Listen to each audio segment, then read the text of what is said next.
Ayun, nakasara. Positive. May laman nga, may laman. Good day mga ka-crayfish. For today's video nga, i-check natin yung mga pinagsama-sama nating mga females at saka isang male. Estimate ko parang siyam na babae ang nandito. Tapos, ayan, may nag-aaway pa nga.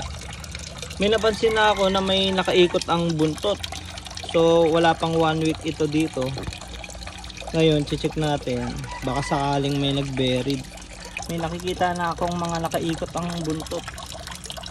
Ito isa, pero tingin ko hindi pa yan kasi yung swimmeret niya nakalabas pa. Oh. Sabi na hindi pa, nag-inarte lang yan. Pero ayun, pang positive yan. Anong positive?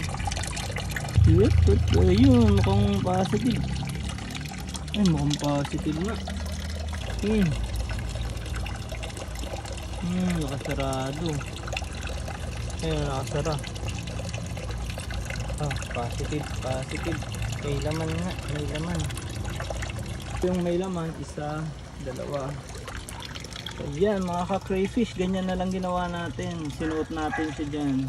Tapos, nilagyan natin ng hide sa loob. Okay mga ka-crayfish. Sa susunod na video ulit, please like and subscribe.